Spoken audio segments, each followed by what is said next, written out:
democrática. Nuestro sistema de salud y la formación que tenemos los médicos es galénica, no es hipocrática, no es humanista. Y por eso el cientificismo, gracias a nuestro pana Aristóteles, se volvió instrumental.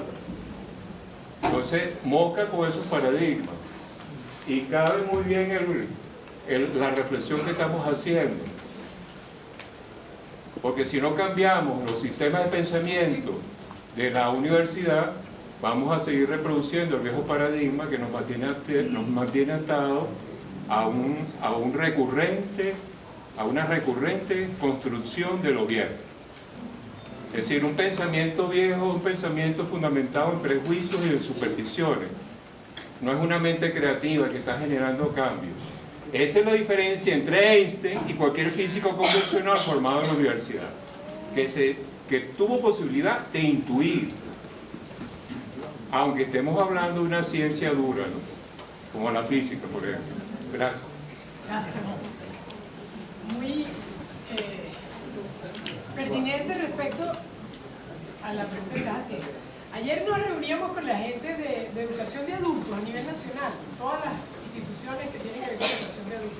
Nosotros somos educación de adultos.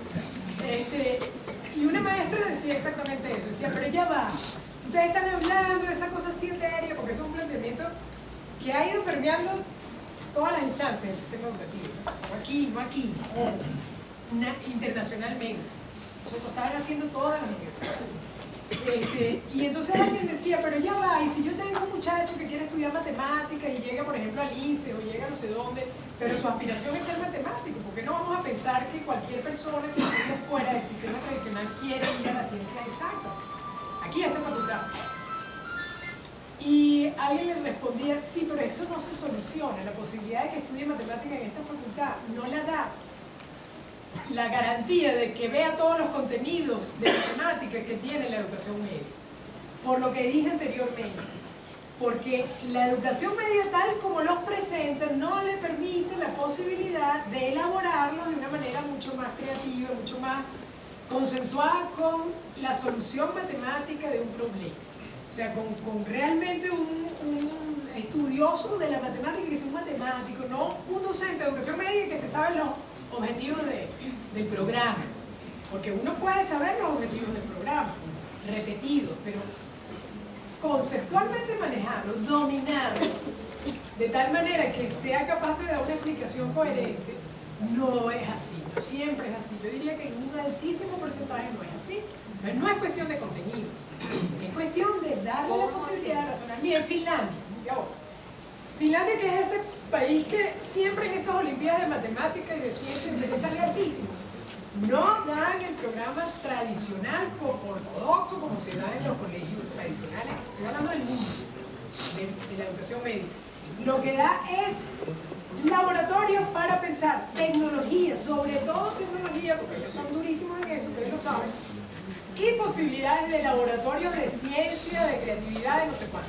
Yo siempre pongo el ejemplo, el examen de admisión de MIT, donde estuve personalmente viendo, MIT, cuando me tocó a mí ir a ver, no pasé por ahí, pero cuando me tocó ir de pasante, nos llamaron para que viéramos cómo era el examen de admisión. El examen de admisión era que en un campo inmenso, donde había desde un chip de no sé qué cosa hasta una maquinaria sofisticadísima que yo no sé qué era, como 800.000, como una ferretería grandota, por ejemplo, un montón de cosas.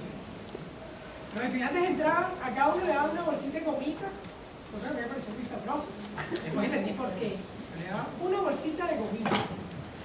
Y entraban y los encerraban 2 horas. Y la única instrucción era: invente algo que no exista y que solucione un problema. Esa era la única. Los encerraban. Los trancaban 2 horas en un bolsito de gomitas.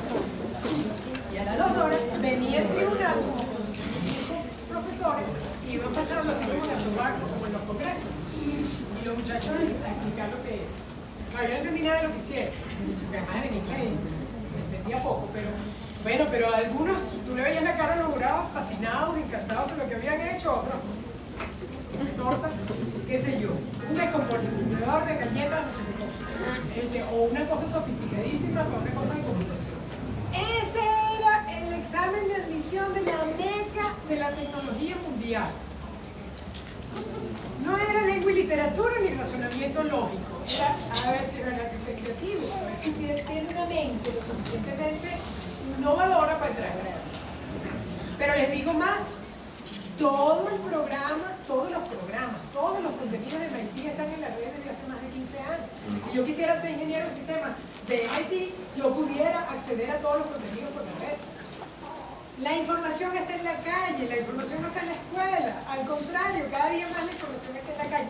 Si tú quieres ser un tremendo matemático, tú puedes ser un tremendo matemático desde tu casa. Esa es la verdad. Tienes el cerebro y tienes la información y tienes ejercicio y tienes todo.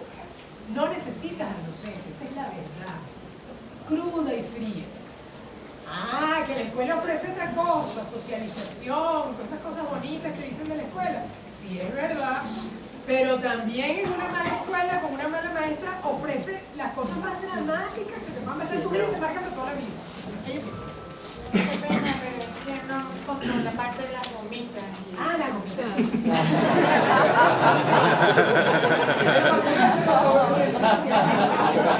La gomita era para comérsela, porque la glucosa activa la mente. Y la lecitina de chocolate es buenísima también para la alerta, para la capacidad de alerta. Eso lo aprendí aquí en Fisiología de la Conducta. La capacidad de alerta se activa con la lecitina de chocolate. Pero negros son Claro. Miren, pero no solamente. Bueno, no, las gomitas lo vi después en otro colegio. Cada media hora una gomita, cada media hora una gomita. Nosotros lo hacíamos proyectos de Fundecite, cuando estaba presentando las pruebas para la beca. Cada media hora le daba una gomita, pero no, porque te mantiene alerta. Bueno, entonces el conocimiento no es preciso. Otra falacia es que el conocimiento se funda en disciplinas. O sea, nosotros nos metieron en la cabeza que la física es la física, la química es la química, la biología es la biología. Resulta que la química sin la física y la matemática no existe, que la biología sin la química y la física tampoco existe, ¿verdad? Que la literatura no existe si no existieran todas esas cosas en la naturaleza, ¿verdad? Bueno, ninguna disciplina per se existe. Esos son acomodos, ¿verdad?, didácticos que hicieron los pensadores, los científicos, para darle una delimitación al estudio de algunos problemas. Pero nosotros nos metemos en la cabeza y le rendimos culto a que eso tiene unos parámetros y unas fronteras intransitables. Eso es mentira. Todas las disciplinas se nutren todas de todas. Entonces, repito, cuando los niños son chiquiticos no aprenden por disciplina, aprenden activando sus zonas cerebrales de acuerdo a las necesidades de asimilación y de educación. Y así hasta que nos morimos. Ah, bueno, que para darle un orden a la entrega de la información los dividieron en disciplinas, eso es otra cosa. Pero esa es una cuestión administrativa, no es una cuestión científica. ¿Sí? Eso lo tenemos que tener clarito. Hubo un momento donde la gente decidió eso. Y eso, como estaba diciendo Ramón, causó muchos problemas porque hay unas fronteras que la ciencia tradicional pretende tener como inamovibles. Esas fronteras no existen, como no existen las fronteras entre los países. Esas son arbitrarias. O sea, la línea del Ecuador, eso es imaginario, bueno, eso tampoco existe, ¿verdad que no? Bueno, pero el sistema educativo, cuando somos chiquitos, nos vende eso como si eso fuera una realidad así que nosotros no podemos discutir. Y eso es una gran mentira. Eso es una gran mentira. Entonces, ¿qué pasa? Que uno construye cosas deformadas y las repite así y las mete en su imaginario así y cree que son así y no necesariamente son así. Entonces son simplemente aproximaciones a la realidad.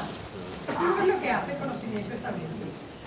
Entonces, bueno, ¿qué pasa? Que los estudiantes absorben el conocimiento como si no fueran capaces de construir conocimiento. ¿Y qué es lo que nosotros queremos hacer en la comunidad de aprendizaje? Que ustedes construyan el conocimiento, que lo descubran. Que se descubran ustedes como pensadores, como filósofos, como científicos, como tecnólogos, ¿sí?, como operadores sociales, ustedes. Y no que diga cómo es la receta para ser buen trabajador social. Eso es un mamarracho. Usted es buen operador social, un buen trabajador social desde su vocación de servicio, ¿verdad? Y desde cómo usted se nutre sobre las teorías de la sociedad, no sé qué, entonces usted es un excelente trabajador social. Usted no es un buen trabajador social por repetir un montón de teorías sociales. Ni física, ni informática, ni de manejo de emergencia. A mí me encantó las 3 tesis que vi de los 3 primeros egresados en gestión de riesgo. Bueno, porque para mí eso es un mundo desconocido totalmente. Y entonces aquí está el amigo del casco, ¿dónde está? Joel. Joel. Y yo quedé fascinada con esa presentación de Joel, porque yo no tenía idea de eso. Y él presentó cómo había que dejarle el casco a las personas, había que retirarse, contrariamente a lo que se dice que no se le puede retirar porque no haya una hemorragia cerebral o un traumatismo, que sé yo. Y él lo explica perfecto, desde su práctica, desde su experiencia. Eso sí, nutrido, documentado por lo que hay en otros lados, y contradice y se atreve a contradecir una práctica que tiene años, ¿verdad? Y que es convencional, y la contradice a partir de su convicción de que eso es así. Y en beneficio de la humanidad, no para fregar a nadie. ¿Sí? Entonces hay que ponerle atención, porque no porque sea Joel y no es no sé quién que lo escribió hace no sé cuánto tiempo en inglés, no tiene razón. Y el sistema educativo nos acostumbra a pensar que hay unos implícitos, que eso es así porque es así. Porque la que sabe es la maestra, cosa que ya dijimos que es mentira. Y yo no estoy contra los maestros porque sí. Yo estoy contra los maestros porque fui directora de la Escuela de Educación durante 2 periodos y sé lo que la universidad forma, lo sé desde adentro. Porque fui subdirectora de Educación de la Gobernación y sé cómo llegan los maestros a trabajar a la escuela. Y sé los obstinados que están a los 10 años, no quieren saber más nada de eso. ¿Por qué? ¿Cuántos años tienen ustedes trabajando en la biblioteca? 10. ¿Más? ¿Quién tiene 14 carros? 18.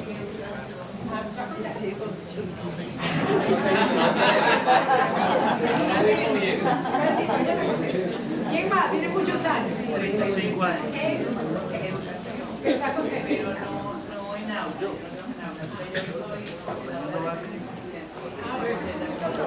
Pero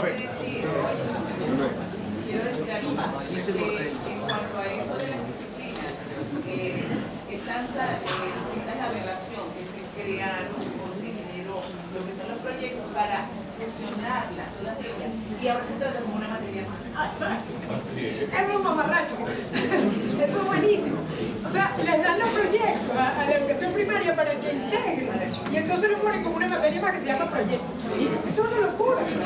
Claro, claro. ¿Qué me decía? Sí, como para reforzar un poco su teoría, ¿no? Lo vemos desde el punto de vista de la seguridad laboral, ¿verdad?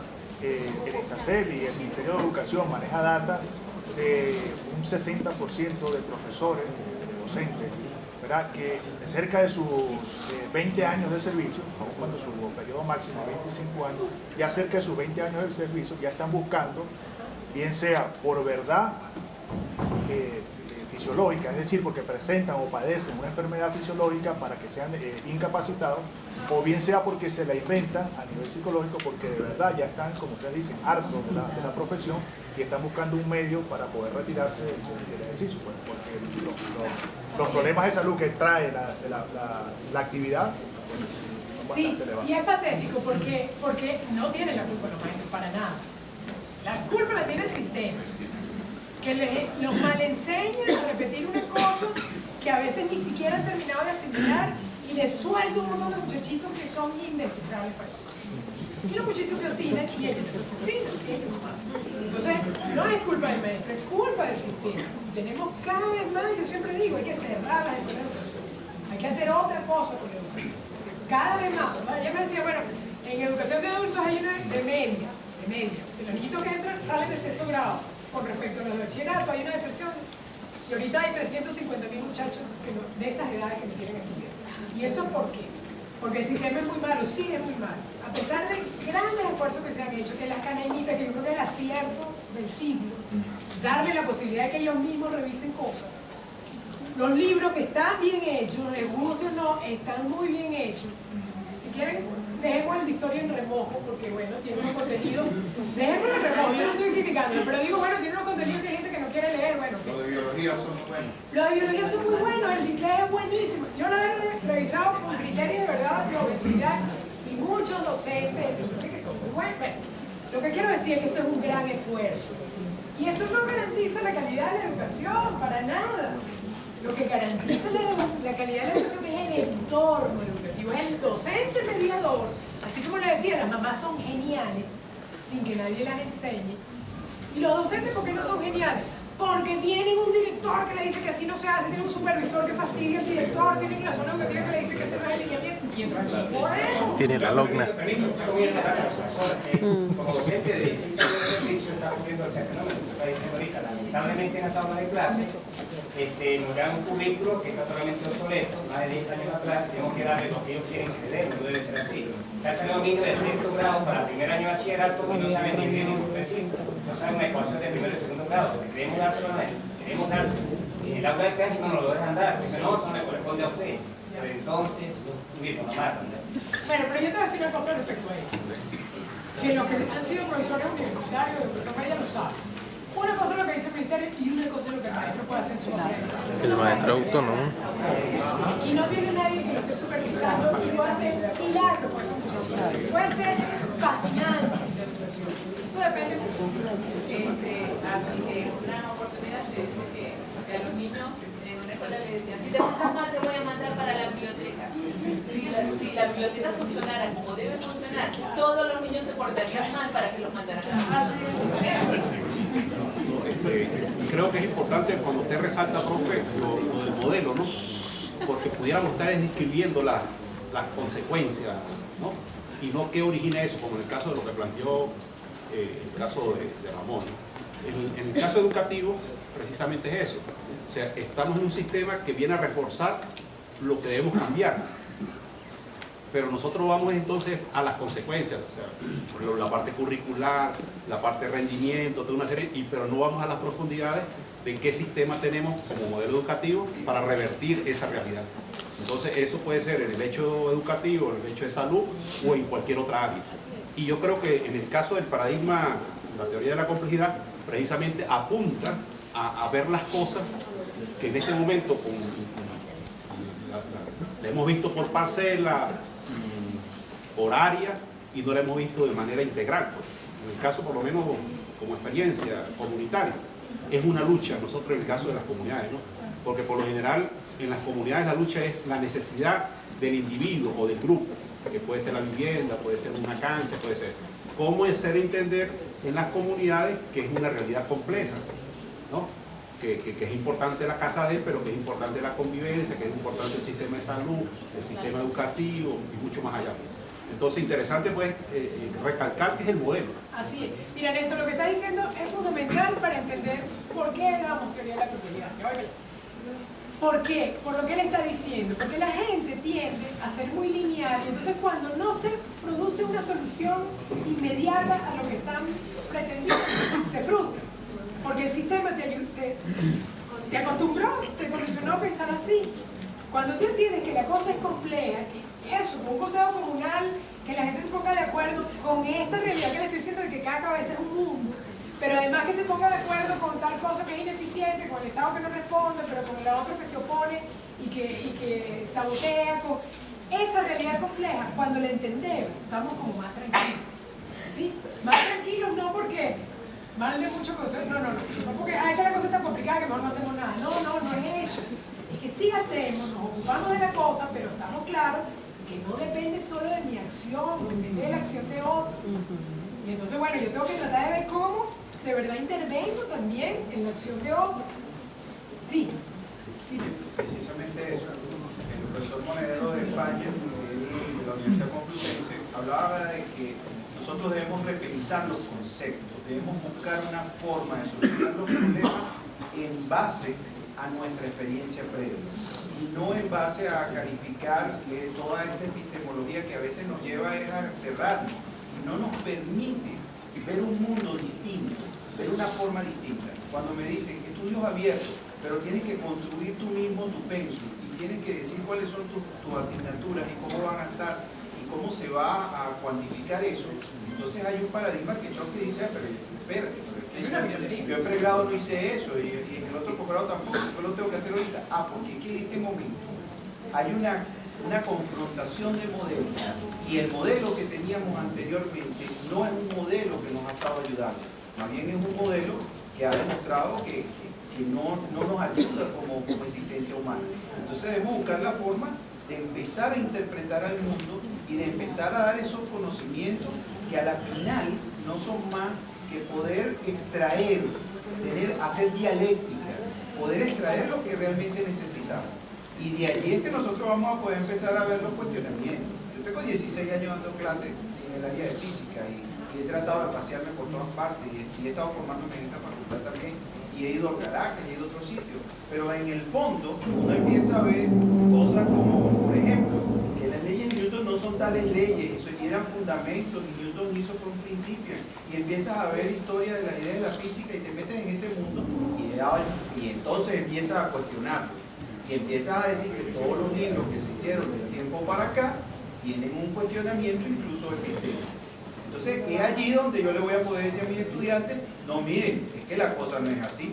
Ahí lo que tenemos es que empezar a interpretar y que al final lo que yo quiero del estudiante, del ciudadano o del miembro de la comunidad es que realmente pueda ser capaz de desafiar al mundo y decirle hay momentos complejos para poder cambiar las cosas.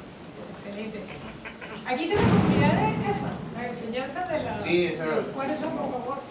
Bienvenido, no que nos había visto, no sabía que era mujer, qué bueno que está sentado. Felicito que aquí yo vi el cuentico, ¿no? A los más viejitos que quieren venir sentados, no se vienen aquí. Bueno, entonces, los implícitos son esos. Que no, los implícitos son esos, que el saber está establecido en los libros, que el maestro es el que sabe, que es la autoridad intelectual, que el maestro además es la autoridad, eso sí, ¿verdad? Que, bueno, que los lapsos están definidos, eso está implícito. Entonces, un muchachito de la zona rural o de un barrio popular llega a la escuela a hacer la fila en primer grado, a ponerse su franelita blanca y sabe, nadie se lo dijo, nadie le dijo, mire, el maestro manda, el maestro sabe, no, pero él sabe que eso es así y que llegó al mundo de la disciplina. Y que todo lo que se salga de ahí va a ser mal visto, entre ellos la creatividad, que no es indisciplina, sino una mente, digamos, viva que quiere decir cosas, y eso es mal visto, todavía es muy mal visto. La maestra dice, no, pero sí es verdad. Entonces, bueno, eso es implícito.